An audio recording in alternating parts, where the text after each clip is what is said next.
Quand on plonge dans la crypto, on s'attend à de la volatilité. C'est le jeu. Mais le plus grand risque, en fait, il n'est pas toujours sur les graphiques. Non, il est souvent juste là, entre nos deux oreilles. Aujourd'hui, on va décortiquer les deux piliers pour survivre et même prospérer dans cet écosystème, la psychologie et la gestion du risque. Cette citation, elle est absolument centrale. Elle nous rappelle une vérité toute simple, les marchés sont faits par des humains. Et la nature humaine, elle, eh bien, elle ne change pas. Les cycles, les bulles, les crashs, tout ça, c'est alimenté par les mêmes émotions depuis des siècles, la peur et la cupidité. Rien que de comprendre ça, c'est déjà avoir un énorme avantage. On fait souvent l'erreur de croire que le trading, c'est un combat contre le marché ou contre les autres, mais la réalité, elle est bien plus introspective.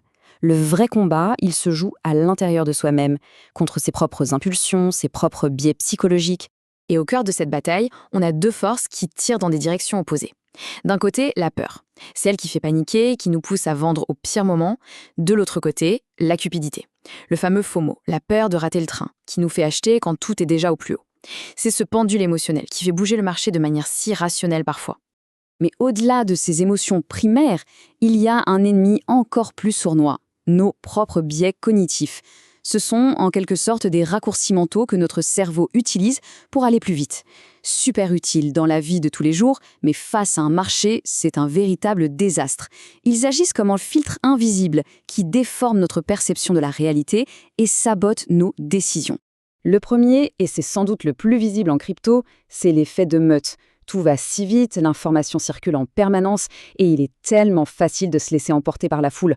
On voit un projet qui explose sur les réseaux, on sent cette pression, ce fameux FOMO, et hop, on achète, sans même avoir fait ses propres recherches, juste par mimétisme. C'est littéralement le carburant des bulles spéculatives. Ensuite, on a le biais de surconfiance. Ah, celui-là, c'est le piège classique après quelques jolis coups. On commence à se sentir invincible, à penser qu'on a craqué le code du marché. Et le résultat? On prend des positions beaucoup trop grosses, on oublie ses propres règles, on ne veut plus voir les signaux d'alarme. C'est souvent comme ça que commence la descente aux enfers. Et enfin, l'aversion à la perte. C'est prouvé, la douleur de perdre 100 € est bien plus forte que le plaisir d'en gagner 100. Et ce biais, il nous paralyse. C'est à cause de lui qu'on refuse de couper une petite perte, parce qu'on ne veut pas admettre qu'on a eu tort. Alors on s'accroche, on espère un rebond miracle, et on regarde sa position couler, transformant une petite erreur en catastrophe. Bon, une fois qu'on a un peu mieux cerné l'ennemi intérieur, il faut regarder dehors, parce que l'écosystème crypto lui-même, il a ses propres dangers, des risques qui n'existent nulle part ailleurs. Et la finance décentralisée, la DeFi, en est le meilleur exemple.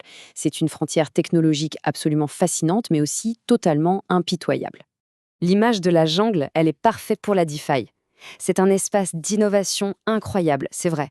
Mais cette absence de garde-fous et cette complexité technique, ça crée un environnement où la loi du plus fort règne. Les protocoles les plus faibles, les moins sécurisés, finissent par se faire attaquer, et à la fin, ce sont les utilisateurs qui payent les pots cassés. Un des risques majeurs en DeFi, ce sont les liquidations en cascade. Le principe est simple, on dépose un actif en garantie, un collatéral, pour en emprunter un autre. Si la valeur du collatéral chute trop vite et passe sous un certain seuil, eh bien la position est liquidée de force. Le protocole vend automatiquement la garantie sur le marché. Et imaginez ça pendant un crash. Des milliers de liquidations en même temps, ça crée une pression vendeuse énorme qui ne fait qu'accélérer la chute. Et bien sûr, il y a les hacks, le risque dont tout le monde a entendu parler. Ce graphique, il est assez parlant. Les montants sont juste vertigineux. Toute l'histoire de la crypto est marquée par des piratages, du fameux hack de The DAO en 2016 qui a scindé Ethereum en deux, jusqu'aux attaques ultra sophistiquées d'aujourd'hui. Et comme on le voit bien, si la DeFi est une cible privilégiée, les plateformes centralisées sont loin d'être à l'abri. Maintenant, un risque beaucoup plus subtil, presque invisible, le MEV pour Maximum Extractable Value. En gros, c'est la possibilité pour ceux qui valident les blocs sur une blockchain de réorganiser les transactions à leur avantage pour en tirer un profit.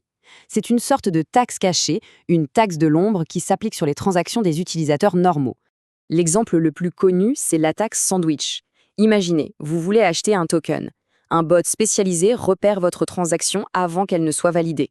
Il passe un ordre d'achat juste avant vous pour faire monter le prix. Votre transaction passe, mais vous payez plus cher. Et juste après, le bot revend et empoche la différence. Vous avez été pris en sandwich et vous avez payé votre actif plus cher sans même vous en rendre compte. Alors, face à tout ça, face à nos propres démons psychologiques et aux dangers bien réels de l'écosystème, comment on fait pour s'en sortir? La réponse, elle n'est pas dans une formule magique pour prédire l'avenir. Non, la réponse, elle est dans la défense. Il faut se construire une forteresse pour protéger son capital. C'est ce qu'on appelle le money management.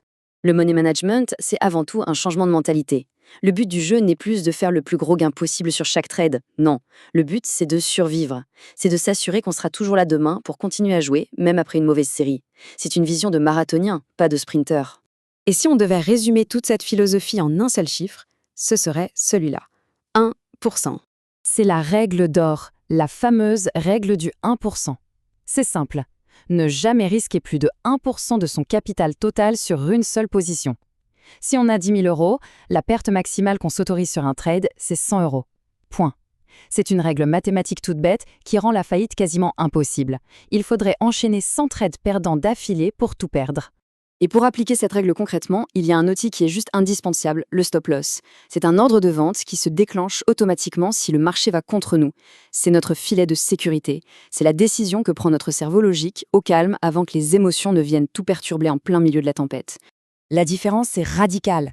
D'un côté, avec un stop-loss, la perte est connue à l'avance, elle est contrôlée, la discipline est respectée, le capital est en sécurité. De l'autre côté, sans stop-loss, la perte peut être illimitée. On se met à prendre des décisions basées sur l'espoir, sur la peur. C'est toute la différence entre gérer son risque et être une victime du marché. Et attention, ce n'est pas un outil pour débutants, bien au contraire. Les chiffres le montrent, près de 9 traders sur 10 utilisent les stop-loss systématiquement. C'est une pratique de base chez les professionnels, pas parce qu'ils n'ont pas confiance en eux, mais parce qu'ils ont compris que la discipline, c'est la clé de la longévité. Au final, tout se résume à ça. La vraie question, ce n'est pas d'essayer de deviner si le marché va monter ou baisser, personne ne peut le savoir avec certitude. Le succès ne vient pas de la prédiction, il vient de la préparation.